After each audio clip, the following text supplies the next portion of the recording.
Hey guys, Sean here. Welcome to the F1 Word Live and to some British Grand Prix race reaction. How was that? 2 in a row. Austria was brilliant. Silverstone was just as good. Absolutely fantastic racing. Wheel-to-wheel stuff. Do you know what? Just what we want to see from Formula 1. Drivers being allowed to race.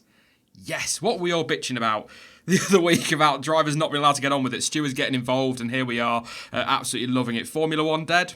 I don't think so. Not at the moment anyway. Only 2 races. Long way to go yet, of course, this season. Before we go anywhere, I am going to go straight into the race result before we talk to Jonty and get some of his reaction. Lewis Hamilton, a 6th British Grand Prix win for him, a record-breaking 6th British Grand Prix win ahead of teammate Valtteri Bottas. Charles Leclerc somehow ended up 3rd again in the end, despite everything that was going on. I think that's the longest streak of podiums as well, is 4th or 5th in a row, so fantastic from him. Pierre Gasly, finally, I know there were reasons, but finally, a very good performance from him. 4th place, 5th for Max Verstappen. Carlos Sainz, oh, he's flown under the radar. 6th in the end, having started 13th. Daniil Ricciardo in 7th for Renault. Kimi Raikkonen finished in 8th place for Alfa. 9th for Daniil Kvyat. He started somewhere down near 17th, so another great recovery from him. 10th place for Nico Hülkenberg, taking that final point ahead of Lando Norris, who just missed out for one reason or another on a point at his home Grand Prix. Alex Albon was 12th. He fell backwards, of course, having started up in 9th place. Lance Stroll, good recovery, and some money for charity there. I think about $5,000, didn't he start about 18th? So very good from him in 13th. George Russell 14th. Robert Kubica 15th. Sebastian Vettel. We might talk about him a little bit later. He finished in 16th. Sergio Perez 17th. And then your retirements list. Antonio Giovinazzi, who really spiced things up, bringing out the safety car. Romain Grosjean and Kevin Magnussen. What a thoroughly miserable weekend for one reason or another it has been for Haas. Well, miserable weekend for Haas, but I have to say, Jonty, not a miserable weekend for us. Fantastic race. Good afternoon, mate. Did you enjoy that one? Oh, absolutely. That was a fantastic race. I think we enjoyed it from start to finish. Even it started to die off a little bit towards the end, but there was action everywhere. Yeah, it was. I mean, you've got the Mercedes in the first few laps battling each other. A lot of respect there, but who cares? They were as good as wheel to wheel, or as close as teammates are going to get in that situation. Certainly Bottas and Hamilton anyway. Then you've got the Ferraris and Red Bulls at it all race long. You've got Sainz on his way back through the field. It was just absolutely brilliant. And when you think back to France, I know we said this about Austria, but when you think back to France and how down everyone was about Formula One, to have two races like this back to back, just what we needed, wasn't it, Jonty? With only two races to the summer break now as well. Yeah, exactly. I mean, there was a lot of people worried, myself included, and I'm sure you were as well, and most of the people in the chat. But we've been treated. Let's hope that it's not just a couple of one-offs. I mean, we've got Hockenheim next, which is usually a bit action-packed. I'm not going to say it will be because that'll spoil it all. But it doesn't say much for France, does it? No.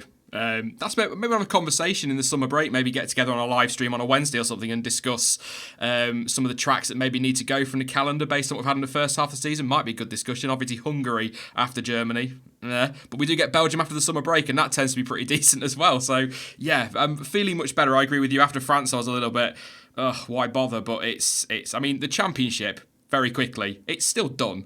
I mean, we're not talking about the championship suddenly coming back to life or anything like that, but the racing has certainly been better. Lewis Hamilton, 6th British Grand Prix win, Jonty. I think he's passed Jim Clark and Alain Prost on 5. They were all on 5. I mean, that... I think back to 2007. I'm going off on one already. Back to 2007. You could see he was going to be good. I don't think anybody expected him to be just as good as this, did they? 6 British Grand Prix wins, well on his way to his 6th title. It's all about the 6s this year. Yeah, it does seem to be. I mean, you're right in saying 2007, we knew he was going to be good because, yes, he came into a very good car straight away, but qualified 4th, I think, on his very first weekend. You know something is going to be special there straight away. And getting a couple of wins in his first year, that's really setting a marker. But to get to the records that he is now, it's just mad. But there is some elements of the calendar allowing the records to be broken. Yeah, can't look past that. I don't think things should be done on points or laps led or what have you, because there's so many more now. But wins, you can't take them away.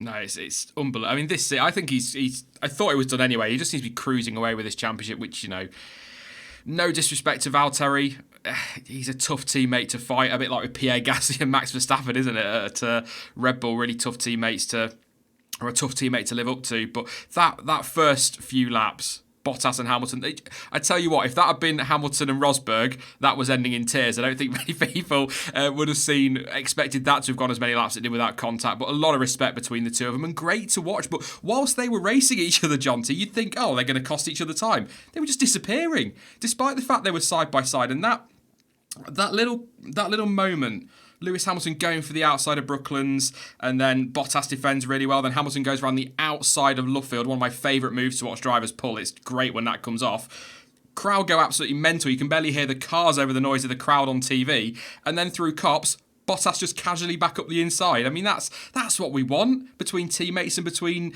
every driver through the field. Brilliant, absolutely brilliant. Oh, absolutely. It was a titanic scrap, like almost all the way around the first couple of laps. And like you say, awesome moves in Brooklands and Luffield. Just as they're about to come into Copse, the camera cut to the crowd. Oh, yeah. There were many swear words thrown towards the television in this room, I can assure you. Not just from me. No, it's that moment. You go, what the hell are you doing? Want to watch the cars? I don't give a damn about John and his British flag. We want to watch the cars. Stop it. TV directors, you won't be watching, but if you are, on the off chance, stop it. We want to watch the cars on track. I loved every bit of it. I mean, I have to be honest and go balanced, and I'm kind of cringing as I say it, just waiting for people to be calling for my head in chat and on in the comments after this goes out as a video. He was a little bit fortuitous, was Lewis, to take the win today. I think the safety car was perfectly timed for him in the end. I put that on Twitter. Had that safety car not come out, he would have ended up behind Bottas again after the pit stops, was able to go to the hard tyres. Bottas, a little bit of a... I don't know if it's a mess up by Mercedes in strategy, put him on the mediums. I just think the way the safety car was timed, it just all fit perfectly for Lewis. He could put the hards on, he knew he could look after them for a lap or two and run them to the end. But a little bit of fortune there. But as I always say, when there's always going to be luck, there's always going to be bad luck in Formula One. It's about putting yourself in the position to capitalise on that. And he stayed out and he made those tyres last just enough laps for that safety car to make a difference. Yeah, absolutely. To be able to take advantage of those things, like you say, you've got to be in the position to do so. You know, he's done the work to get there himself. But it was a little bit lucky, but I don't think any sport has ever had all the champions without at least some luck. There's always going to be some luck involved at some point. I think you've got to say every single World Drivers' Champion has had some luck during the year that they've won. They absolutely have to. You can't just do it all perfectly all by yourself. You know, so it's really unfair that people do say that. What I did see on Twitter within seconds of that happening was a lot of people saying, "Oh, we got screwed by the safety car. That was out too long. Didn't need it." It's like, did you see where Gio went off? If someone else loses it there, it's going to be an almighty calamity because there'll be tractors out in the gravel trap, and people will be coming flying in there at 120 miles an hour backwards. I was shocked that people were actually saying that.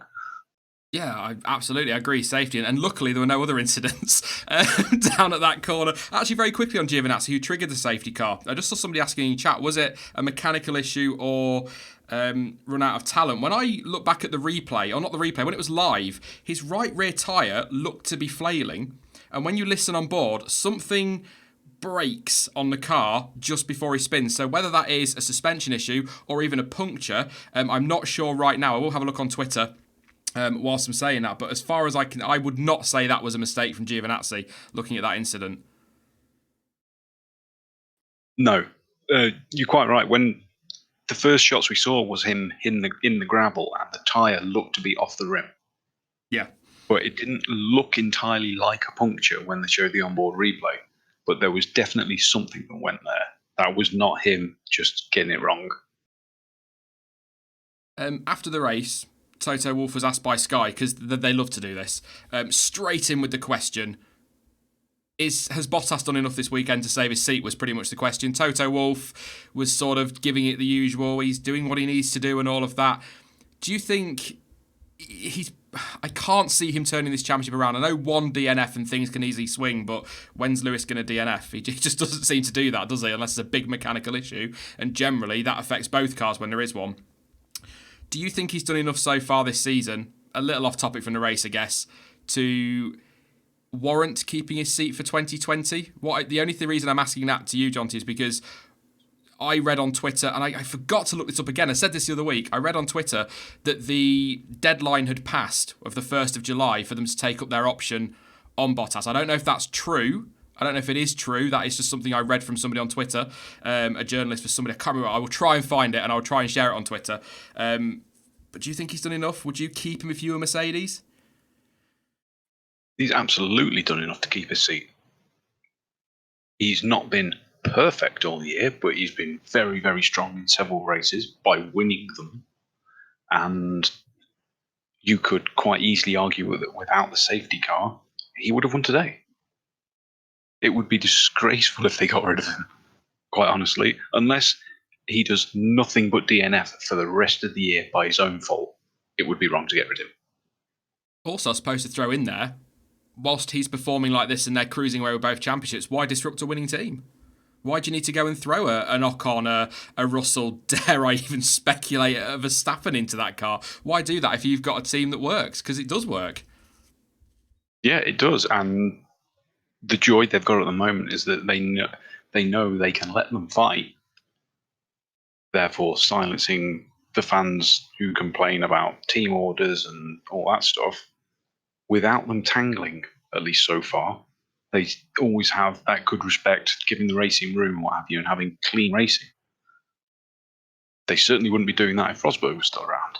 No, I was just going to say that they get along, which helps the situation. And can I just say as well, Silverstone, the first handful of races in the season have always been really good for Bottas.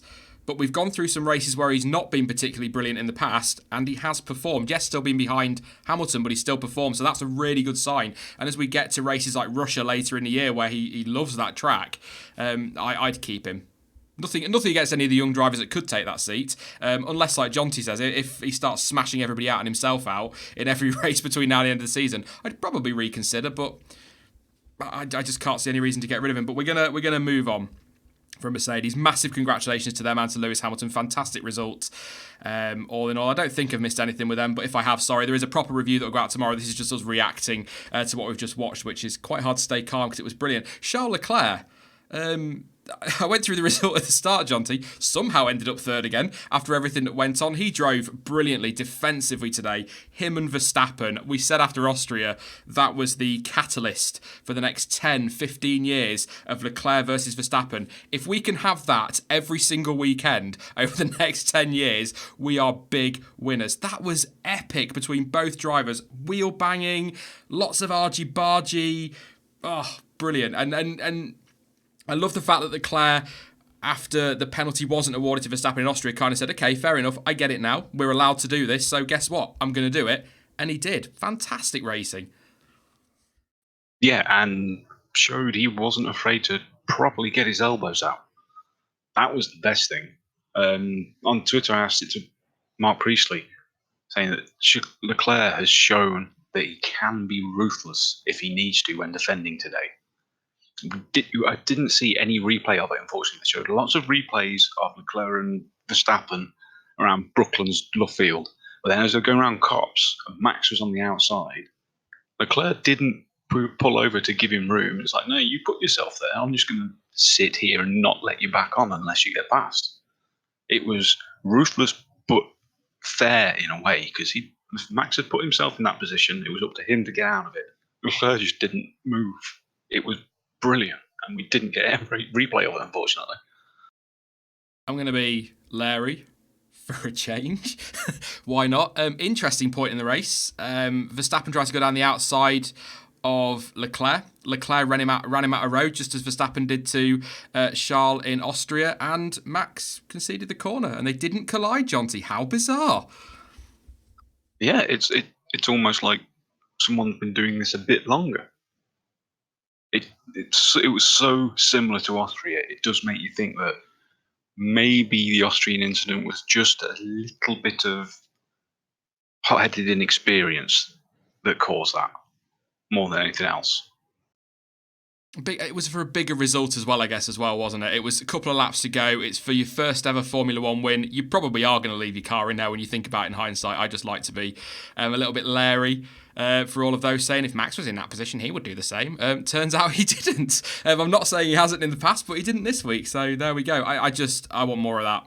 I'm more than happy for them to be investigated after every Grand Prix for 3 hours if we get racing like that. Brilliant. And defensively, like I said, between them, Leclerc was brilliant. I mean, there was one moment that I know you messaged me, Jonty, was very, very borderline and very late from Leclerc. I think it was down the Hangar Straight. Needs to be careful with that. It's he's got away with it today, but it's the sort of thing that if he makes a habit of doing that, the stewards are going to end up looking at it. So it just a little bit too late, I thought. Yeah, it was. Yeah, I know the move you're on about, and it was very, very late. But Verstappen's done that in the past. We've seen other drivers do it plenty.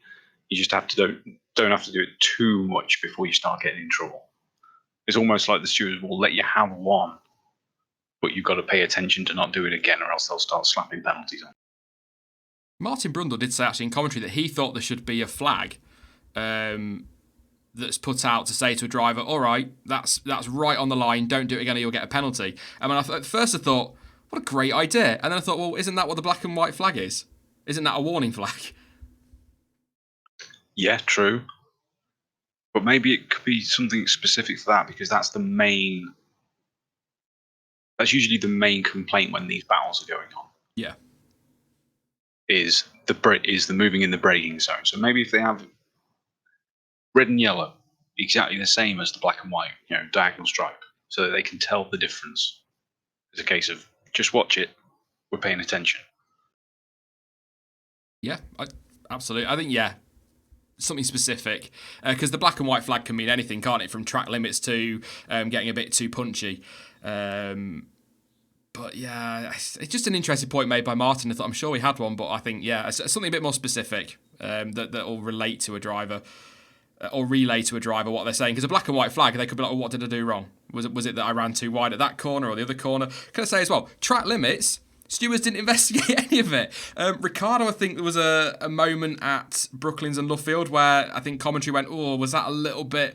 Was that off the track? Will he get away with that? Verstappen, Leclerc through those final sequence of corners, both off track.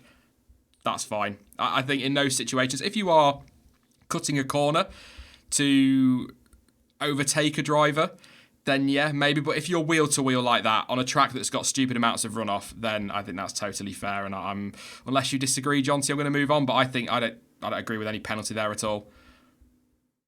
No, it was fine because it's all tight, virtually on the track racing. It's not like it's not like Monaco where people just go straight on at Newcastle. Yeah. That's a clear corner cut. There's a big difference. And driving down the outside of another car in France like Ricciardo did, that to me is a penalty. He's gone past Kimi Raikkonen completely off track. That kind of thing, slam dunk. But I don't think there's anything in the Verstappen-Leclerc one. But luckily, Jonty, that was it for Verstappen. Nice quiet afternoon from there on in. Nothing really happened. There was one. Sorry, how could I forget? There was one incident involving a German called Sebastian Vettel in a red car called a Ferrari. I don't know why I'm going about it this way. Why not? Let's be sarcastic. Vettel all day long. That's a penalty, isn't it, Jonty? What else can you say? I mean, he's come in, he's gone for it. Yeah, Verstappen's... People saying he's late in his move to defend. He's not particularly late in his move to defend there at all. He's got every right to cover that line. They're not side by side. Vettel, he loses his downforce, locks up straight into the back of him. That's penalty all day long. I can't even... I'm trying to think of a way to defend him other than going, oh, he did lose all that downforce from behind, but that's a penalty for me. Yeah, absolutely. All day. Because it's all down to him. People keep going on about this moving, blah, blah, blah, and everyone still keeps getting it wrong.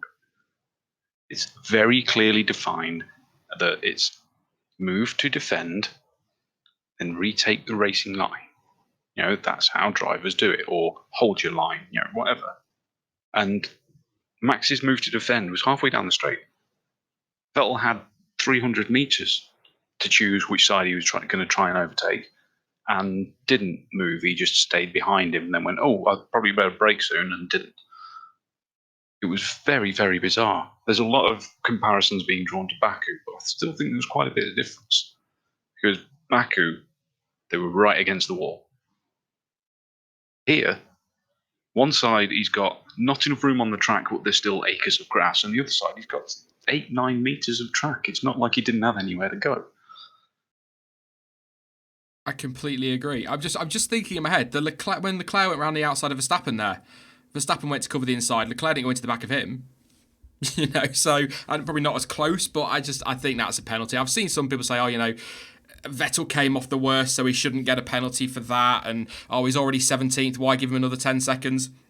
For stuff like that is absolutely clearly a penalty, I don't, personally, just my opinion, I don't give a damn if a driver's 7th or 17th. You're getting a penalty. That was just 100% Vettel's fault. Yeah,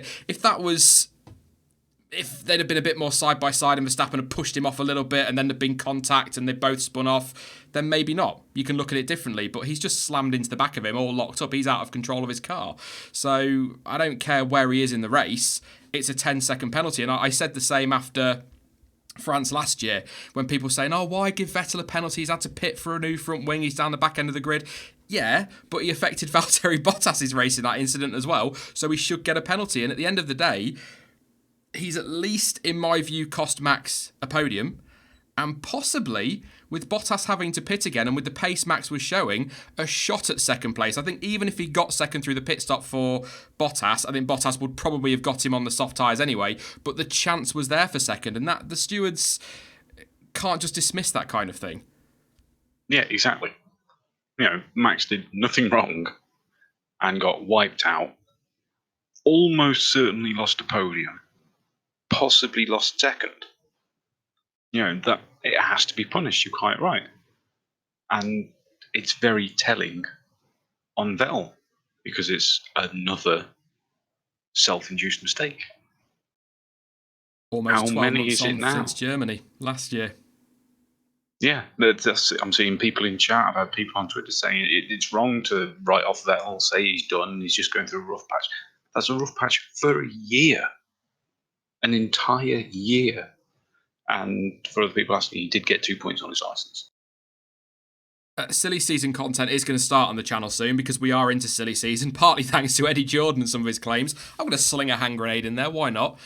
Think back to 2014, Jonty. Seb Vettel, Daniel Ricciardo. Ricciardo turns up, starts outperforming him. Seb suddenly drops off a little bit, loses performance. I know this doesn't cover mistakes, but loses performance and ends up moving on to Ferrari. Do you think this is maybe him trying to trigger a way out of Ferrari? I'm saying this in that way because I've read a few speculative things. I mean, there's a lot of stuff out there about him going back to Red Bull because he had lunch with Red Bull at some point or spoke to Christian Horner, or at one point he walked past and blinked near Helmut Marko, so he must be going back to Red Bull. But I just wonder if maybe part of his performance is that he's had enough at Ferrari and wants to go. But I think we've discussed before, I think the performance clause, if there is one, is going to be on Ferrari's side, not Seb's side.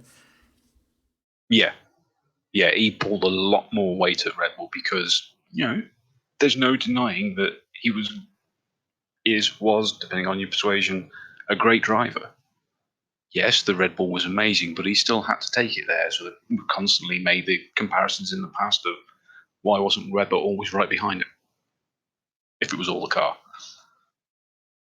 So he obviously pulled more weight at Red Bull, which is why he could have the clause on his side. Ferrari, you're absolutely right. The performance clause will be on their side. We know what Ferrari are like, despite them actually interacting with people on social media now, which is bizarre. It's weird, isn't it?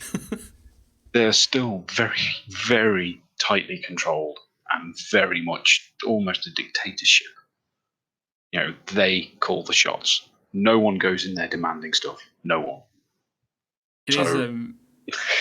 You're right, because if you think back to Schumacher, they sort of pushed him into retirement, didn't they, to bring Kimi in? And that's a guy that's won them all those titles.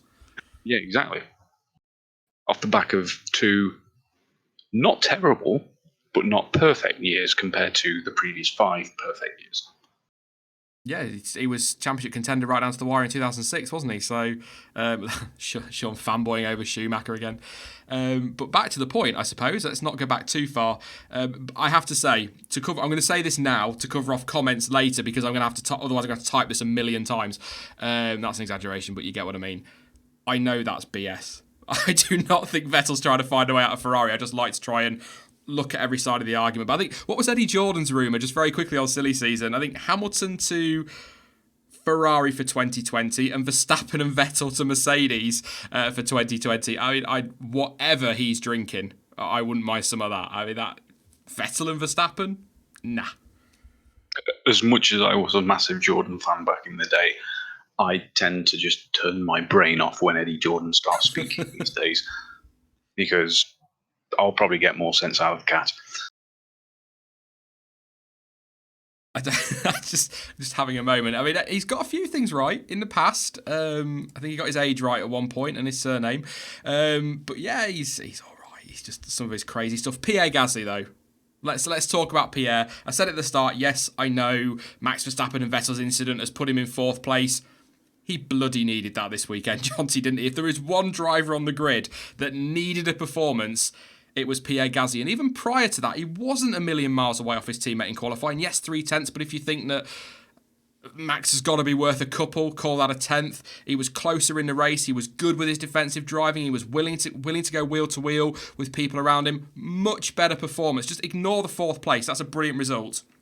But just overall, a much better weekend for Pierre. And it's hopefully he can kick on from here and have a great Germany and a great Hungary, and everyone will go, why were we talking about him being replaced? He's been all right, actually. He's turning a corner.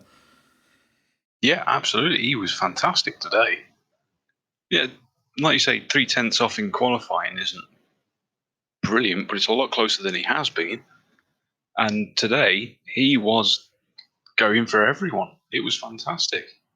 Even first stint after the pit stops, they seemed to be overtaking someone all the time. And people are saying, oh, we only got 4th because of the safety car. It's like, yeah, you're right. Without the safety car, he would have been 5th. Yeah, we took Vettel. Because the pace he'd got, there's no way he wasn't beating Vettel. No, it wasn't a thrilling drive, or there wasn't a lot of thrilling action like we saw between Verstappen and Leclerc and Hamilton and Bottas, but he overtook Vettel legitimately on track. He wasn't afraid to defend against his teammate. I think he was eventually asked to let him go, which I think... He is the number 2 driver there. I don't care what Red Bull try and say. He is the number 2 driver there, and Verstappen was quicker at that point and would have caught those ahead without the incident with Vettel. Or did catch Vettel, didn't he? Because that's why they had the incident. But you know what I mean. Would have been in with a shot of maybe catching Bottas. So that was the right call to make. But he wasn't afraid to defend against Max. He wasn't afraid to fight with those around him, and that's very different. I know he's been quite scrappy with those in the midfield when he's fallen sort of back into the clutches of Ricciardo and that. But it's good to see that he's not afraid to take on the... Oh, how can I word it? The bigger drivers. That sounds awful, but you know what I mean. The bigger drivers on the grid, and I'm really pleased for him. He's a driver. I know I gave him a really crap time in my video, but it had to be said. I had to get all that off my chest. But I want to see him. I'm rooting for him this season so much because I want him to turn this around, and it's a great start for him. So yeah, okay, he got lucky with the safety car, but as you said, Jonty, would have ended up 5th because he would have been ahead of Vettel anyway, and then Vettel went and caused all that for Verstappen, so it didn't matter. But yeah, I'm really pleased with Pierre. Really good drive. Another man who had... I don't know what to say. Carlos Sainz, 13th to 6th. He's just been incredible this season. And I keep saying it, I feel rubbish for the way I spoke about him in the winter because he's been absolutely on it. He's able to come back from further down the field and pick up big points. He is best of the rest in the championship. In fact, I think relatively comfortably best of the rest in the championship. I'm just going to have a very quick look, but I think he's about 13 points up the road from... Kimi Räikkönen. He is indeed Kimi Räikkönen in 8th, so he's been brilliant. And another fantastic performance again, another one who will have benefited from the safety car, but got himself in a position to take advantage of that look. Yeah, he got to get it out there. He did benefit quite handsomely from the safety car, but we go back to the point at the start of the race, he's got to be in that position to get that advantage, to make the most of the luck when it happens. And he did that all himself. He had a lightning start. He'd taken the two people, the row in front of him, before they even got to turn 1. It was amazing, and he was attacking everyone with clean, clinical moves. He wasn't taking any risks. He was just really, really quick, and he deserved to get driver of the day for me. He made the one-stop work as well. I know Pierre made the one-stop work. Lewis made the one-stop work. I'm talking about like the mates. Kimi, my mate Kimi made the one-stop work. Alex Albon was one-stop. Russell and Kubica were one-stop. So he's one of only, 7, 8 drivers that made a one-stop strategy work for him in the end. And I go back to exactly what you've just said there. Forget strategies, forget safety cars. That 6th place was won when he got past... Well, he was 11th, wasn't he? On the first lap when he got past those 2 cars ahead of him. He needed that, and I think he said after the race to Sky that the key to McLaren's strategy today was that he was the first in that midfield on the medium tyres, and he did that by lap 2. And that's what he's done. And we saw that in Monaco. Was it him in Monaco that went round the outside up at Casino Square of a couple of drivers as well? And we saw his fantastic drive. Well, post-race, we saw his fantastic drive through this field in Austria. He's been an absolute revelation this season, and I can completely understand why McLaren have signed him and Lando Norris up for next season, confirmed it all. Yeah, absolutely. They'd be crazy not to keep him. not to keep the pair on, because Lando, again, he was on it today. He was genuinely quick and sadly had some issues. Yeah, he was one of those who didn't benefit from the safety car, wasn't he? He came off the other side of the luck, if you like, when it came to the safety car. I think it was just poorly timed. I think he'd already pitted. I might be wrong. I think he already pitted, and then the safety car came out not long after, and that kind of messed his strategy up a little bit, and that was a shame for him because he was on for points. And to be fair, he was only a second and a half off Hülkenberg in 10th in the end, so he did a pretty good job to come back. But I think Lando Norris and Carlos Sainz are in it for the long haul at McLaren. I still can't get over the turnaround at Woking this season. When you compare, I keep saying it, compared to last year, compared to where they've been in the last few years, they've had a double world champion in that car that couldn't get anywhere near this kind of performance. And then they put two youngsters in. Sainz has got experience, but he's still a youngster, and they're absolutely smashing it. Yes, the car's right. Yes, I think the new team principle is making a big difference as well. But absolutely... do you know what else they've got, right? Totally wandering off here. They've both got personality. I just don't look... a lot of the young drivers that have come through they've still got this PR side to them, but they're more comfortable saying what they want to say and being who they want to be. And I love seeing that, because we want that, don't we, Jonty? We don't want these PR machines stood in front of cameras. We want Lando Norris dancing in his car minutes before a race gets going. We want Carlos Sainz and Daniel Ricciardo punching each other in the nuts during interviews. It's a bit of fun. Yeah, that was hilarious. Absolutely loved that. And what do you expect from Danny Rick? We've had a couple of years of it with him and Max. They've had a great bit of, well, it's just banter going on between them, but we get to see it publicly, and the team gets involved and lets them do silly stuff and arranges videos for them to make, which lets fans get to know the drivers more and gets them more entertainment. It's absolutely brilliant, and it's what everyone wants. It just adds to the excitement of the sport because it generates those fandoms when they don't become toxic. And that's a good thing. It's very much a good thing. Did you see the interview with Max Verstappen and Daniel Ricciardo, where Ricciardo's like, well, that was weird. I haven't talked to him in 3 years. I love that. Yes, yeah, I saw that one. It shows they were still happy to prat about and be mates, even though they've moved to different teams. Which kind of, in a weird way, ties into the whole rumours because Vettel had dinner with Red Bull people. It's like he was there for, 6, 7 years? 6 years, I can't remember. A while. Of course he's going to still have dinner with people there. They became friends. I'm sure almost everyone in the chat who has had more than one job still speaks to at least one person they used to work with. Reading something on Twitter. Sorry if I go very quiet for a second. Just something from Rich Energy. I will get to that in a moment. But it looks, on the face of it, as though Haas have accepted... I'm trying to read and run a stream, so it's not easy. But on the face of it, it looks like Haas have accepted the termination of the contract and are going to claim the £8 million currently outstanding, for which an invoice has already been issued, as well as the sums due to the team year 2020, £14 million, and for the team year 2021, £15 million, plus a total of £35 million. So I'm going to read it because I think that's going to be the easiest way to do that, and then we can try and do this together super quickly. Sponsorship agreement dated 21st of October 2018 is amended by First Amendment agreement date as of the 6th of February. We act on behalf of Haas, who have forwarded us a copy of an email from William Story, the CEO of Rich Energy, to Gunther Steiner. For your ease of reference, we are attaching blah, blah, blah. In this email, Story purports to terminate the sponsorship agreement with immediate effect. This amounts to blah, blah, blah, blah. I sound like I probably did blah, blah, blah.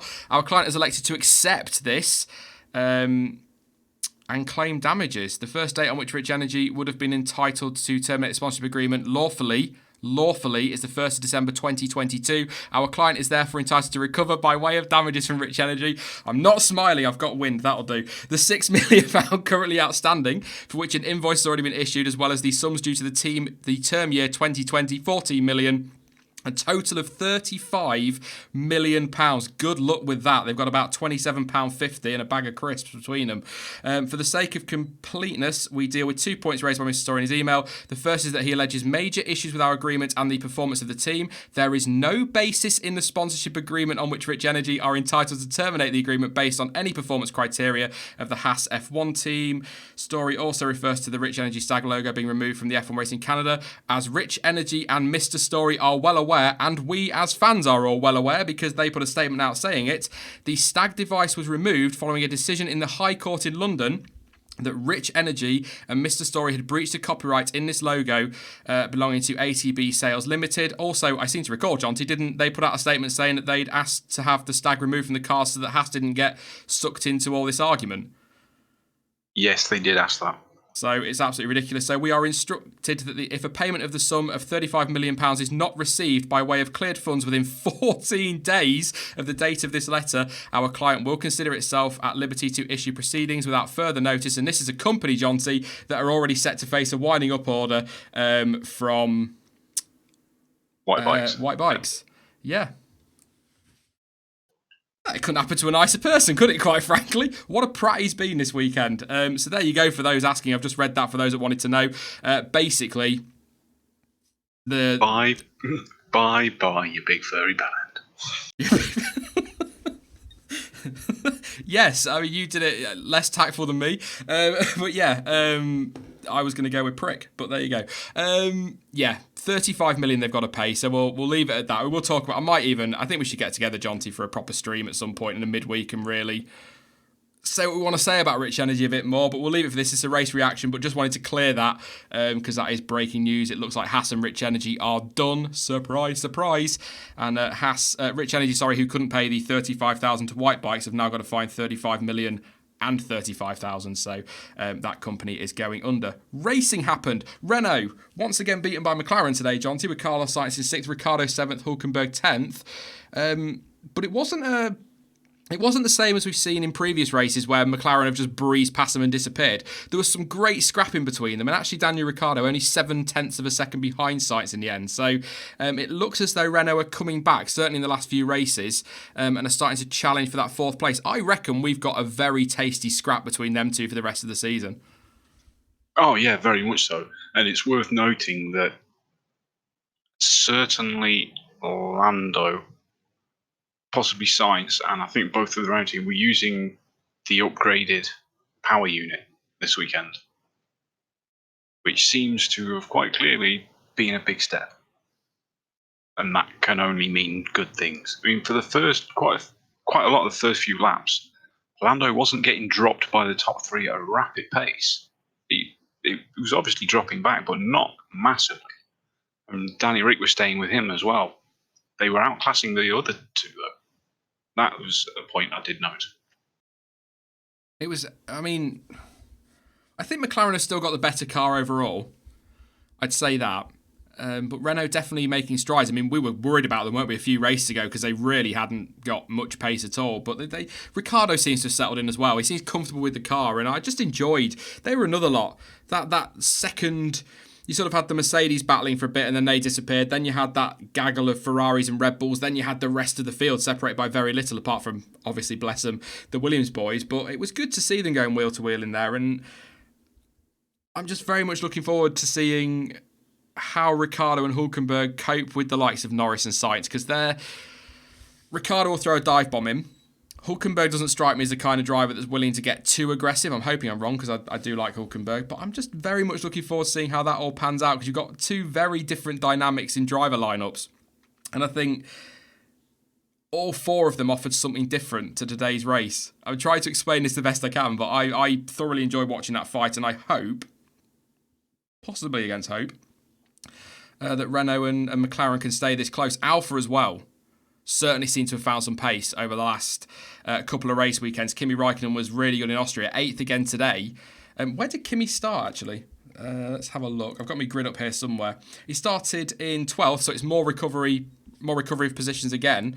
He seems to be finding form. Alfa seem to have pace. I'm just wondering if, because we talked in winter testing about Alfa being the dark horses, and I'm just wondering if that pace is starting to show now and we're going to get a really epic fight. Not that, can I say, the season hasn't been epic in the midfield already, but I do wonder if we're going to get a really epic fight between those three teams. But really good drive from, I've already talked about Sainz, haven't we? But Ricciardo, good scrapping. Raikkonen, absolutely good recovery as well. Hülkenberg nicking that last point just ahead of Norris.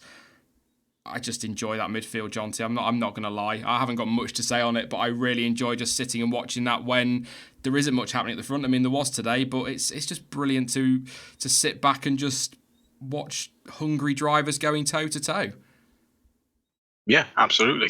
And whilst earlier I did make a point of being annoyed by the director when Bottas and Hamilton were scrapping, it's almost as if they had someone on Twitter and they heard me. Because for the rest of the race, we were always seeing the action. Sometimes it was a bit shaky and a bit bizarre on the angles, but we were seeing it. We constantly saw the Leclerc Verstappen fight and Verstappen Vettel and a lot of the midfield scrapping. So it was a big change to the last few races.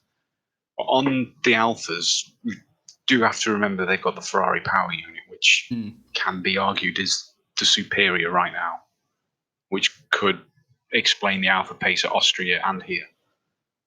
And probably will Germany as well. So we'll probably get a true indication of everyone's current pace when we get to Hungary. It's very similar to Spain in the way it tests the aero of the cars and the engines. Absolutely, yeah. It's just one of those tracks, isn't it? It's not great for racing, but it's great for really exposing weaknesses in cars and whatnot. So bless Williams, they're going to be in trouble. But Daniil Kvyat, I'm hold my hands up. I seem to be doing this every week with one driver at least. I don't remember seeing an awful lot of him, but he's gone from 17th to 9th, and he was on the two-stop strategy. I mean, he's one of the big surprises of this season. He is consistent, and he is continually delivering very, very good performances, even when he finds himself out of position. He's very much the same in terms of his aggression and his raw speed, but he's matured, and that's been the making of him. I genuinely think I was gutted for him when he got dropped from Toro Rosso. I think the way he was treated from Red Bull was pretty appalling. But that year away has really made him, and 9th place from 17th. I mean, yeah, it's Silverstone and you can overtake, but come on, a lot of credit there for him. Yeah, absolutely. He really did a great job today. Just to make a point, people asking how he got past Albon and why Albon's so far down. Apparently, he had an overvolting issue with his batteries, which was sort of charging up the car. He was supposed to two-stop, but they couldn't, because the only thing they could do is sort of let him keep going and stretch the tyres out, because there was a chance of electrocuting everyone if he stopped again. Oh, that's fair enough. Yeah, I mean, Albon, best qualifying I think ever, 9th place, was pretty pacey early on, so it's just a shame that it's ever down. But if there's an issue like that, then yeah, that's totally understandable. But Toro Rosso have got pace. I think that they could spring a surprise in the second half of the season, which, by the way, actually, I know that the summer break is often seen as the second half, sort of the halfway point. We are actually at the halfway point now, aren't we? Yes. Yeah. Next race is 11. Yeah. Which is 10 either side for this year. There you go. But yeah, I've not got a lot to say about the Toro Rosso, except they look quick, because I don't really remember seeing much of them. I saw Albon getting nice and punchy. Was he fighting with Norris at one point? Was quite good to watch early on. But I do want to talk about Racing Point. Sports Pacer said they would donate £1,000 to breast cancer care for every position their drivers made up. Lando Norris made them a cool $5,000 today, Jonty, from 18th on the grid to 13th in the race. The pace isn't there on a Saturday for Lance. Good old Lance. But he's got some race pace in that car, hasn't he? And he's got to be given credit for that. I know it's only 13th, but that Racing Point is not... It's not what it was a year ago. Whole new car in Germany there, which could be interesting. But I think really good drive from him. Perez, disappointing. Was ahead of Stroll at one point, would have made more money for charity. I know that's not the most important thing when it comes to racing, but it's nice to point it out. ended up colliding. Was it with Hulkenberg, losing his front wing? Yeah. A bit sloppy, wasn't it? I mean, it's not. I don't think there was a penalty in there or anything, but it was a bit sloppy. Yeah, that was just clumsy, and certainly didn't deserve a penalty because Hulkenberg carried on with no ill effects. The only person who lost out in that incident was himself, and Steward did it absolutely right there. No point giving a penalty because no one else suffered. That's how they should do it. Harmkeys03 says, "Did you just call Stroll Norris, or was that me that just heard it?" I probably did. Yes, I have this thing at the moment. It's really stupid. Stroll and Norris. There are several outtakes of me calling Stroll Norris and Norris Stroll, and I have no idea why. Because Lance Norris and Lando Stroll. Yeah, I think it is the fact that first names both begin with L. So I just look at the L and that must be Lando Norris or that must be Lance Stroll, and turns out no. Come on, Sean, wake up! This is unacceptable. Gotta say, you can go, Jonty. I'm just going to criticise yourself. Yeah, I was going to say Lance really can overtake pretty well. We see that by how much he makes up in the first lap. He's really got to sort of spend a lot of time off race in the simulators working on his quali pace, getting things nailed perfectly. Even Friday, put less time into race runs and more time into quali runs because that's where he clearly struggles. This is what the team should be working towards, but obviously it's going to be more difficult for them because they're a team on such a tight budget.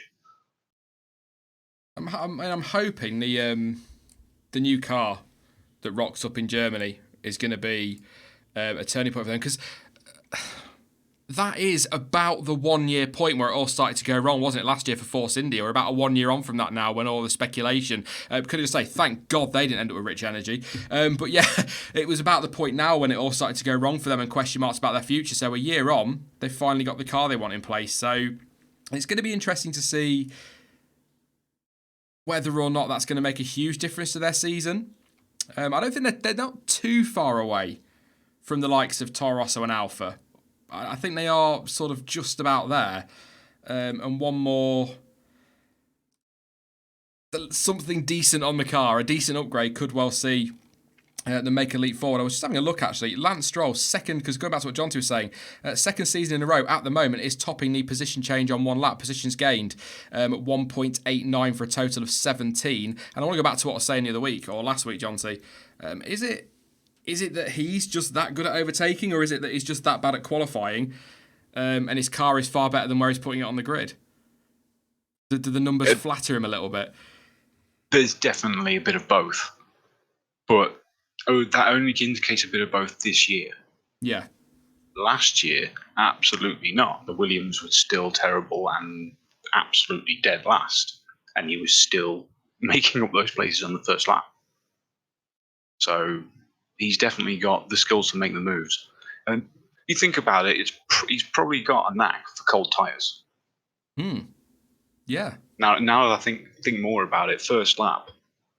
Similar to Jensen. Jensen always had a knack for first laps, the same way he did for changing conditions, which also ties into the Monza front row start. That's a very good point, yeah. We've just figured out what Lance is good at. Slippery conditions and cold tyres. Yeah. However, when those tyres get hot, it's useless. No. I had a point I wanted to make and it's gone completely out of my head.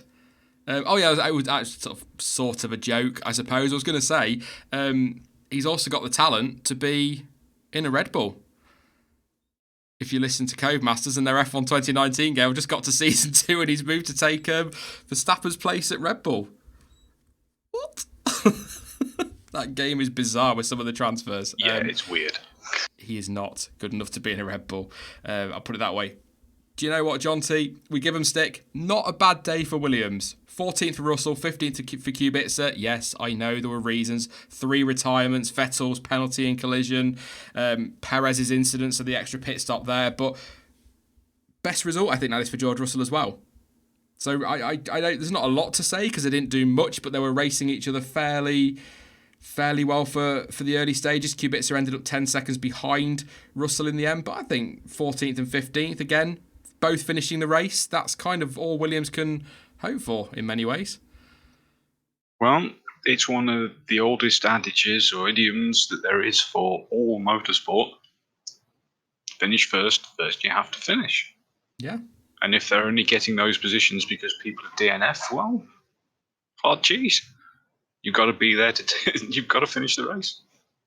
And as long as they can keep that reliability going, with the rumours of some personnel maybe joining the team, I would be optimistic that they would slowly improve over the next couple of years. Let's just hope it goes. Annette pointing out in chat that Kvyat have finished ahead of Vettel. Yeah, the penalty helped, but, fair enough. He's still beaten him. Both Williams ahead of a Ferrari. Wow, who'd have thunk that? But yeah, I do want to say, because I'm a soppy sod, massive congratulations to Frank Williams, Sir Frank Williams this weekend, celebrating so many years in charge of Williams, obviously since their inception, because his name's Williams and they're Williams and it's his team. But if you haven't seen it on Twitter, YouTube, just social media generally, there is a excellent video of Lewis Hamilton taking Sir Frank round on hot laps, and because I'm a soft, soppy git, that hit me right in the fields, just to see Sir Frank Williams after all these years, beaming smile across his face. The respect from Lewis Hamilton to him as well was absolutely brilliant. But can I just say, most opportunistic line of the weekend has got to go to Claire Williams for saying to Lewis, it's something along the lines of, "You've got to be bored of winning now, Lewis. Why don't you come and join Williams?" That's bravery. Yeah, she turned to her dad and said, "Right, you've got 2 laps to convince him to come drive for us." It's a brilliant video. Sir Frank is just a racer, isn't he, at heart? Yeah, he always was. He probably could have been a race winner, champion contender. His big problem, if you watch the Williams documentary, is that he never knew where the limit was and always went past it. He was always the fastest out there by a mile until he crashed, inevitably. Which is a shame, but you do get some like that. Although, I must admit, personally, I wish they'd had Bottas take him out for that drive. Because, if memory serves, Stroll was the last podium they got, but Bottas did a hell of a lot of good for that team over the years. I think it would have meant a little bit more.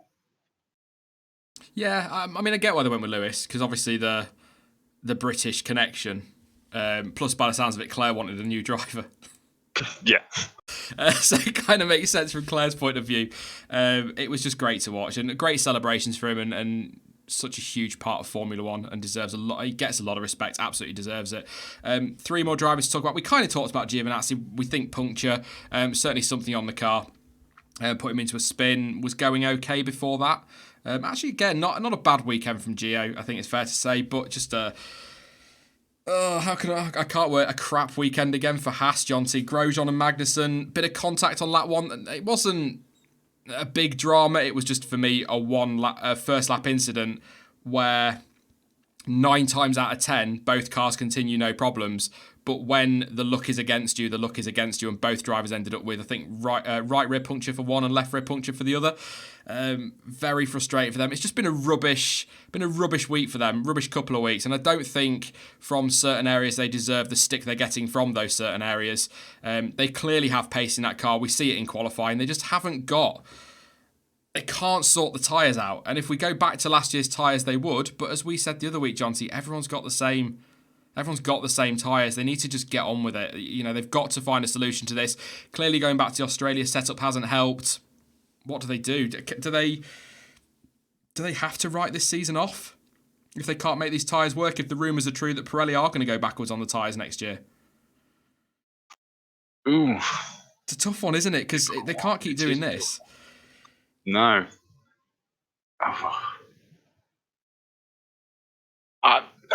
We know one person who'll hate this, but as much as we've given them the benefit of the doubt, only one driver's been kind of consistent this year for them too, and he's not French.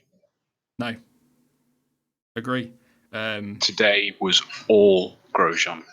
He got it completely wrong, way out wide as they come onto the Hangar Straight, and instead of doing something sensible. He just tried to turn left to where his teammate's car was, which isn't going to happen. The thing with Grosjean is he hasn't had much luck this season, but when everything's gone fine, he also hasn't had much racecraft. I've said this a few times now. It's not... People think I'm just having a dig because everyone thinks I have a dig at him because of Dan. He's just been rubbish this year. And this is a guy who, the start of last year wasn't great, but sort of from Austria onwards in 2018 was as good, if not better than Magnussen at times, if not for the whole second half of the season, and could have done so much more. But I still think this is Grosjean's last season in Formula One, certainly with Haas. And I'm going to be honest, I think if Gunther Steiner and Gene Haas have their way, Magnussen would stay, but I can't see him being willing to do this for another season. He's already said that, we're going back a few months now, possibly even into last season, he said if he ever gets to the point where he believes he can't compete in Formula One with those around him, or the possibility of a championship in the future is gone, he will walk away. And I don't think he'll stick around to do another season like this. I don't think Magnussen's been awful. He's not been as good as he was last year, but then the car hasn't been as good as it was last year. But Grosjean... it's kind of unacceptable for a guy of his experience. His worst start to a Formula One season in his career. And as I said in the qualifying watch along yesterday, that's crazy when you think about it, Jonty, when you consider how absolutely crash happy he was in his early days. Yeah, it is crazy to think that. And I really, like you say, Haas don't need this. And I really don't think Grosjean will be there next year. And I will stick here, if you've got your pen handy, I'll stick an early thought in here. Maybe not next year, but certainly trying in the future. High up on the list for Haas to try and get in will be someone like Pietro Fittipaldi. Get that in American link, even though I know his dad's Brazilian and all that. I can see them moving for a Kvyat, an Ocon, or a Perez, For next year, yeah. Yeah, for next year. But they'll be thinking longer. Gene Haas thinks long game. He always has done. So what about if... we've gone into silly season now, we always do this. What if then Mercedes stick with Bottas, they decide to let Ocon go so we can get a seat? What about Ocon and Magnussen? Or Ocon and Fittipaldi for next year? Ocon has had a year away, but he's got the experience. Ooh, true. But would Ocon want to step away from the chance of a Mercedes seat? That's the big question. Can I be honest? Of course I can. It's my bloody channel. If I want to be honest, I will be. And I'm going to lie to you all. No. I think Ocon's chances have already gone of that seat at Mercedes. Oh, I know, right? Pascal Wehrlein springs to mind as I look up at the FE qualifying on my TV. 16th in the fan boost, apparently. Lovely. Pascal Wehrlein everyone was, he's going to be in that Mercedes one. He'll be in that Mercedes one day. Then Ocon came along and started to perform really well. And then all of a sudden, Wehrlein disappeared. Ocon is still in people's minds, still in the forefront of people's minds. But George Russell, given how rubbish that Williams is doing a very good job in that car. And I tend to think that, I don't think they'll be looking at Russell for next year, but for 2021, when it's likely a seat will open up at Mercedes, I think Russell is about to jump the queue. And the fact that Toto Wolff came out earlier in the week and said that they would be willing to let Ocon go so he could pursue his Formula One career is very similar to the things they were saying about Wehrlein before they eventually let him go. I have a feeling that chance is gone. It could well have done. It's a big worry for him. But this is what we're seeing happening so much with so many drivers over the last, 6-7 years. Even though we did have a few more cars at the start of that, there's still so few seats. There are so many drivers who just get overlooked, who are genuinely good enough. Annette makes a very good point in chat, says just don't let him go too late. I completely agree. If they're going to let him go, they need to just let him go. They can't keep him for a few years because people forget about him. But you look at that pool of talent as well in the midfield, the youngsters coming through. If you're a Mercedes, if you're a Ferrari, are you going to be looking at an Ocon? Just remove Russell from this for a second. Are you going to look at an Ocon, or are you going to look at a Carlos Sainz and go, do you know what? He's still young and he's delivering. Let's get him in this car. Do you know what I mean? I Yeah. would love Ocon back in F1. Everyone knows that I'm not. I nearly said the words, just like I did with Van Dorn. I think he's a good driver, and there were a number of drivers on the grid, which has been talking about, one in a Haas, who are nowhere near as good as as Esteban Ocon, and I think that he deserves to be on the grid over a number of drivers. But I think he's going to get overlooked long term, which I think is sad because he did perform. Yeah, it is sad. I was talking to the F1 debate show a couple of weeks ago. We were trying to think what possibilities they were for Ocon. And you do have to think that depending on whether Mercedes would let him go or not, you've got Mercedes entering Formula E next season. And the other option, which literally just came to me on the spot, you've got 2021, you've got all the hypercar rules changes for WEC, where there's a big chance that Mercedes could be entering it with their Project One to take on the McLarens and the Aston Martins and whatnot. And he would be a perfect driver to step into that seat as well. Could you? So Mercedes will be looking at all of these series that they want to enter. Could you imagine my reaction if Mercedes confirm Ocon and Van Dorn in Formula E next year for their drivers? My head will explode. I won't know what to do. My two highly rated drivers in a car together. Well, not in a car together, in a team together. Wow. Oh, thanks for that, Jonty. You've got me all excited now. Never mind. Well, these drivers that are sitting around waiting for seats, people keep forgetting about Formula E. Let's not get into that. I don't want more arguments. It was pathetic yesterday on Twitter and online. But let's back to the race super quickly. Driver of the day, Jonty. Chat will let us know theirs. Quick surname in the chat. Who are you going with? And then we'll go back to random ramblings quickly. Honestly, I have to say Sainz. Why did Leclerc get it? Leclerc drove a great race and had some proper good scrapping. But you kind of expect him to, even as the new guy at Ferrari. You still expect him to be finishing at minimum fourth. Do you think... Oh, I'm at it again. Do you think, had Verstappen carried on to finish third, he'd have got driver of the day? Because he was part of all that with Leclerc, and he drove brilliantly as well until he was hit by Vettel, so not his fault. But people sort of have quite short memories when it comes to voting for driver of the day, don't they? By the way, I'm surprised Kubica didn't win it. I thought everyone was going to vote for him. Yeah, he probably would have. To be honest, there was such good scrapping from him. Verstappen would have taken it if he hadn't been nerfed. I think Sainz is a good shout. 13th to 9th to 6th, sorry. But also Kvyat, 17th to 9th, I think deserves a mention. Certainly in there. Yeah, I'm going to take some of yours from chat. Kimmy says bananas. Leclerc says Xeon Prime Gamer. Sainz for Wilbur. Let's flick through a few more. Chili says Sainz. Andrew Nash says Norris. Umbrex says Sainz. Tony's gone with Sainz as well. Verstappen says Ash Cash. I had to make sure I said that right. Richard de Jong says Verstappen. Vettel says Core 66. So does Edgar as well. He says Vettel. Giovinazzi spiced it up. Maybe a mention in there for him as well. Leclerc says Dan. Gasly says just a dude. Yeah, give Gasly a mention. I think he deserves that. He's had a rough old season, hasn't he, so far? So, yeah, we'll give him that one. K-Mag says Andrew again. A lot of people saying Sainz, Leclerc. Dylan says Gio. And Kvyat. Only a couple saying Kvyat, actually, funnily enough. But, yeah, I think quite a few to choose from, actually, which was nice. But, yeah, we'll kind of leave it. I'm going to take a few questions. If you are going to disappear now, because you're only here for the reaction, thank you very much for tuning in. It was a pleasure as always. But if you've got any questions or whatever that you'd like us to go over very quickly in chat, I've got a few minutes. Can't go mad. I've got to disappear and watch the Formula E, Jonty. What a rubbish series that is.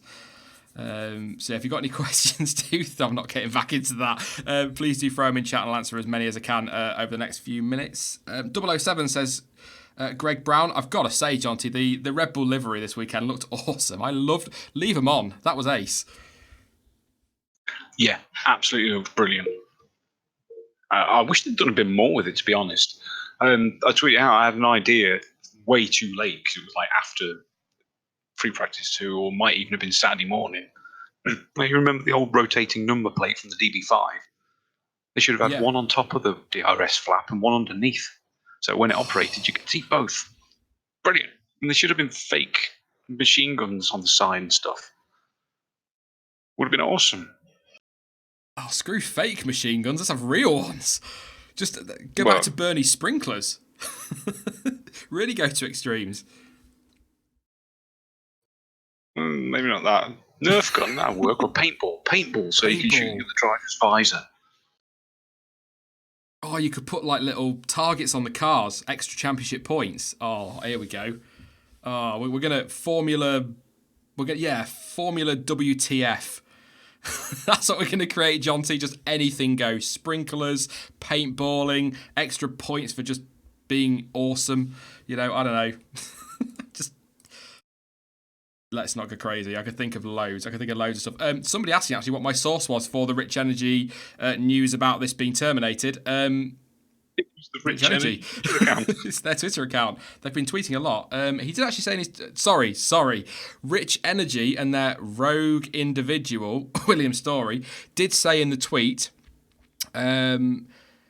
Rich Energy terminated the agreement, as we said. The team have accepted, contrary to their public denial. They were complicit in trying to oust CEO William Story, who even gave them a £35 million personal guarantee.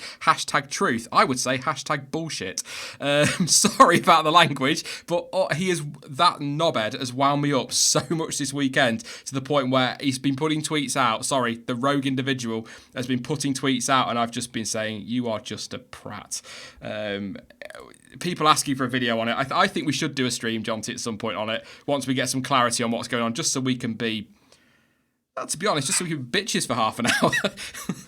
Well, it's becoming so ridiculous now. Myself and Steward had a random little idea that was just jokingly said, but I keep thinking now we really, really, really should do it. I might talk to you after about it. Well, yes. Oh, I love it when we come up with ideas. They're usually terrible, but end up being brilliant. This was awesome. Oh, good. Screw it. Stream's over. I want to talk to Jonty. No, a couple more questions. You've got me really intrigued now. I hate it when you do that. I don't really. Story is condemning himself with these tweets, says Sandro. He does. He's... What's the saying? It's quite apt for a number of reasons lately. The louder you shout, the more you have to hide. Is that the saying? Something along those lines? So he's banging on like this and he's just making himself look more and more guilty. It's absolutely ridiculous. And we make jokes, but I'm so pleased that a team like Williams or Force India, as they were, didn't end up with the ties to Rich Energy because they can't afford to lose a title sponsor. Gene Haas is a very smart businessman. He's got the money behind him. It won't totally destroy Haas. It won't help. Of course, it'll impact, but it won't totally destroy the team if that money disappears. Not that the money ever turned up by the sounds of it, but if that money disappears, Williams and Force India, it could have been crippling for them. So, on a serious note, they're playing with teams' existences and they're playing with people's jobs. Yeah, absolutely. It's disgusting, and you've got to think at some level, there's just common garden individuals like you and I and the rest of the people in chat working for Rich Energy. Yeah, they'll be losing their jobs. They're probably in some horrible sweatshop somewhere out there, but it's still something. It's better than nothing. And they'll be losing out. So it's really, really annoying, quite to be honest. But as far as Haas goes, I'd love them to get a big, or at least well-known USA brand to sponsor. Yeah. I've always liked when you get just a little bit of international thing going.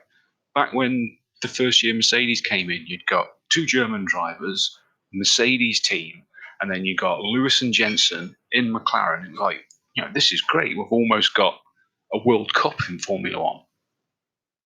All you need is a couple of Italian drivers in Ferrari as well. It would have been fantastic. And we do need that from Haas. I mean, I still don't understand why they haven't had great big stars and stripes splurged all over the livery. We've never got that, have we? We've always said they should be making more of a fuss of their America. When they came into the sport, I was expecting a proper. Can you remember going back a while? USF1 were a thing, or were going to be a thing, and everything was the stars and stripes were across everything. The liveries they put forward, it was all very American. I kind of want Haas, maybe not to go quite as far as that, because some of it was quite cheesy, but it would be cool to see them kind of grab hold of that, I guess, heritage. I mean, Gene Haas is a big name in America in racing, so, embrace that. I think that'd be brilliant. I think, bring an American driver and get a big American sponsor and then run from there. Why not? Somebody just asked if we saw the video of Ricciardo hitting Perez in the bits pre-race. Was it Perez or was it Sainz? I can't remember. Yeah, we did see it. It was hilarious. You can't not. You can't not really, can you? Laugh at Daniel Ricciardo. I mean, you can if you don't want to. But yeah. Imagine that Haas sponsored by Budweiser, said Peaceful Paul. Yeah, that would work. Nice not hearing too much from the stewards today, says Greg Brown. Agree. We said earlier, didn't we? It was great that Sky get on my wick. Were you watching Channel 4, Jonty? No, I was watching Sky. Every single time there was contact, every single time somebody went off track, Crofty was there. Oh, well, the stewards look at it. Shut up. It's like they want them to, so that they can sling out their clickbaity articles all week. There's no. I love the fact the stewards weren't getting involved. The stewards were right to get involved in the incident with Vettel and Verstappen. That was a slam dunk. But the stuff with Leclerc and Verstappen, no, that's not a penalty. The things with Perez and Hülkenberg, that's not a penalty. So yeah, just leave them to it. Leave them to it. That's what we want. That's what we want. And if they set the precedent like they did in Austria, look at the race we've got, because the drivers are like, nah, pre-Austria I probably would have given you a bit more space, but do you know what? Stuff it. I'm allowed to make a little bit of contact. Rubbing is racing and all of that. That's what we want to see. So I'm so happy. We shouldn't be sat here for 2 hours, should we? No. Waiting for a decision. No, absolutely not. It wouldn't be accepted in any other sport. And yes, I know. I don't know if I've got the chance to make the point in the stream after Austria, but technically none of the results are final till at the very earliest Monday morning because of all the scrutineering that goes on. But that's just a formality, and if they do find something wrong, then that's a massive news story in and of itself. So we don't really consider that. I keep going to Annette in chat, but she says Crofty is like the kid at school who dobs everyone in. I like that. You'll have to tweet that at him later, Annette. See if you get a response. Probably blocked. I was looking at a lot of people come up with Haas ideas. Pepsi Haas F1 KFC livery. Jackal, obviously a GTA player. Piss Vasa livery. Yeah. I think we'll leave it there. Somebody just asked about Ricciardo to Ferrari, and it's just scrolled past a bit. Oh, there we go. Nope. Xeon. Prime Gamer. Ricciardo to Ferrari, question mark. What do you reckon, Jonty? Do you think that's a possibility? Or I'll tell you where I stand. I think if that was going to happen, it would have happened for this year. If they were that interested. Kind of how I feel about Sainz to Red Bull. If they were that interested in people talking about Sainz maybe replacing Gasly, if Red Bull were that bothered about Sainz, they'd have taken him when he was an option. Yeah, I don't think that'll happen. Sainz is happy now.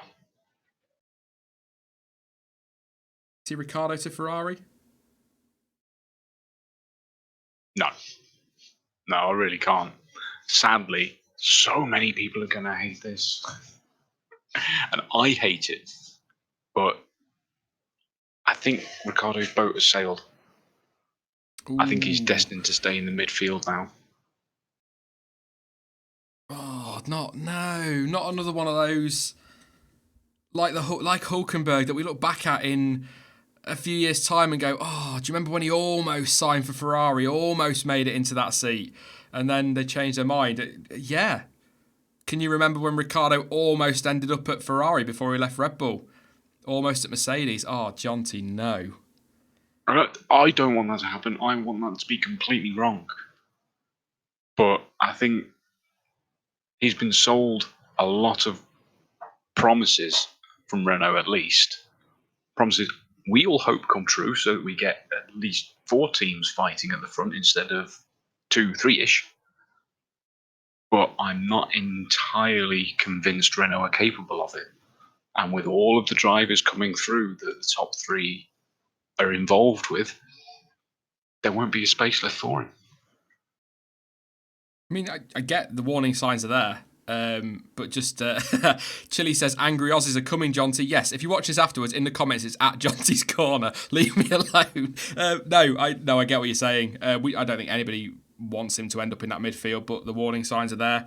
I guess a lot. The other thing as well, and I guess it goes back to the Ocon thing. Hell of a lot of young talent still coming through on the grid.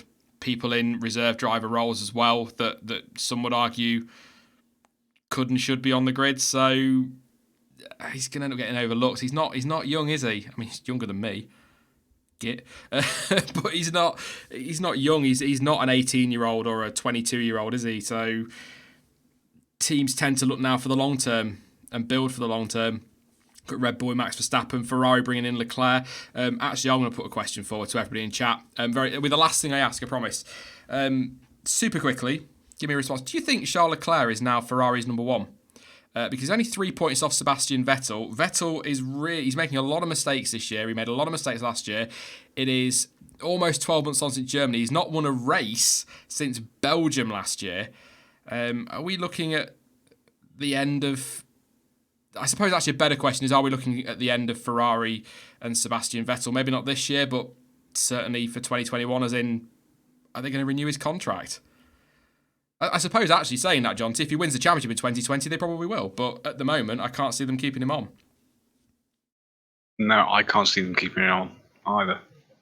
Ferrari demand results. And whilst he's been getting wins and having a lot of other decent results, he's nowhere near in the title fights. And that's what they want. Do you feel for him a bit? A little bit. I don't think it's all his fault. Ferrari have made their mistakes as well in strategy. They've not always given him the car he needs. Vettel, as we know from his Red Bull days, if he's got the car underneath him, he will bloody deliver. I do a little bit.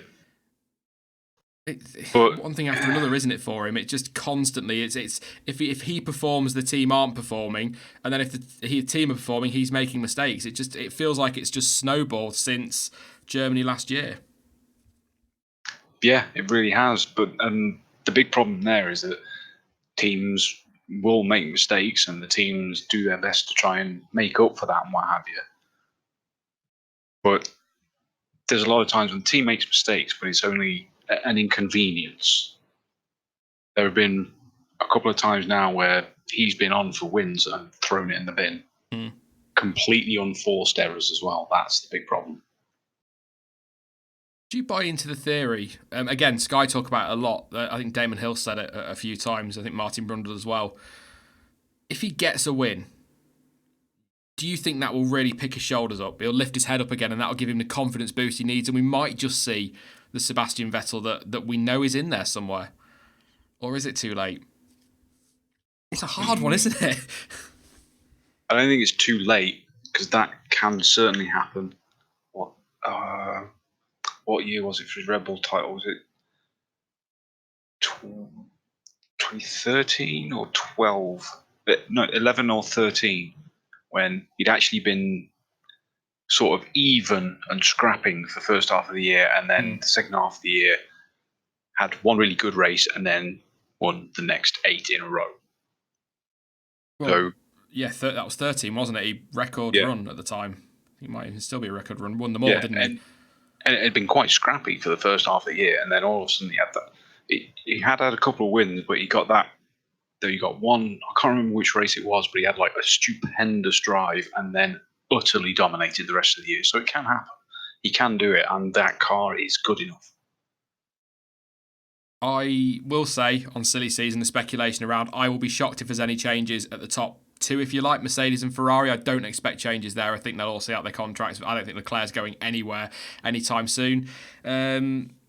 I think the only question in the top three teams is Pierre Gasly, but if he can pull out performances like he has this weekend and keep improving, then he might be safe for another year again. Back to the argument, what options are there for Red Bull? But I don't see many changes there, unless I think the only way there'll be a change at Mercedes or at Ferrari is if Vettel or Hamilton go, I'm done, I'm off at the end of the year. And even with the rumours about Vettel, I don't think he'd walk away. I think he loves Ferrari. He loves that, dare I say, that link to Schumacher. One of his all-time heroes. I think, what are his heroes? They're all the Michaels, aren't they? Jackson, Jordan and Schumacher. I don't know why I remember that about Vettel. I think it is just because they are three incredible people for one reason or another. Not all totally, but let's not enter into that one. But yeah, I'm not expecting too many changes at the front. Could you see him walking away? I don't know why, but I look at him and even though I don't think his heart is as in it as it has been, I just don't see Vettel as someone that will go before his contract is up. He might not renew it, but I can't see him walking at the end of this year. I can't see him walking. It's a case of whether he gets pushed. But on that point, I think this next race coming up is going to be hugely important for Seb. Mentally. Because we know the car's good enough. We've seen that in a few places with what Leclerc's been doing and what Vettel was doing in Canada. But mentally, going back to Germany, it's going to be a massive test for him. But I think if he can not even win, but have a really strong performance there, it's going to make a massive difference to him and could turn it around. Yeah. Thank you very much to Edgar Fellon for your contribution there. No message, but a patron as well. So thank you very much for that contribution and your continued support as well. Massively appreciated. All goes towards helping the channel out. But I think we're gonna leave it there, Jonty. We've been going on a bit. We don't stream quite as often now, so we do tend to ramble on a bit because we don't stream quite so much, we don't get a chance to sit and chat too much, do we? So we do tend to ramble a bit, but it's been a pleasure as always, mate. And hopefully, fingers crossed, more of the same for Germany would be very, very nice. Yeah, absolutely. I'm sure we would all like that. And I know it's a long way away yet, but weather has been quite sporadic and changeable across Europe so far this year. So, fingers crossed. Hopefully the downpour that turned up for the podium cemetery last year in Germany, sorry Jonty, will rock up for the race. Would be nice. But yeah, it's been a pleasure as always, mate. And I'm going to talk to you very shortly because I need to know what you and Stewart have been talking about because it's doing my head in now, not knowing. But yeah, thank you for coming along, mate. And it was great to get your viewpoints as always. Yeah, thanks for having me on. And thanks for watching, everyone. Don't forget to drop a like because it helps it. Yeah, drop likes. Do the YouTuber stuff, likes and subscribe. I'll talk to you shortly, mate. Thank you again. Lovely. Thank you very much to Jonty. Thank you to you guys as well for coming along. Quick heads up. Tomorrow there will be the debriefy race reviewy type thing. That'll be out tomorrow evening. And there is going to be a channel update or stream coming up in the next sort of week because I've got some stuff I need to say about the future of the channel and where it's going to go and whatnot and some explanations as to where certain things have been without getting too personal. But I will do that either in a video or a stream. I'm not sure what I'll do yet, but we'll see. Let you know nearer the time. Don't forget, you can follow me over on Twitter. All of the links you need for that are in the description, as well as links to Facebook and to Instagram. There you go. I never use Instagram. I'm going to start using it at some point once I've got some stuff to put on there. But yeah, follow me over there already. Why not? But yes, thank you very much as always, and I will catch you all in the next one. Bye-bye.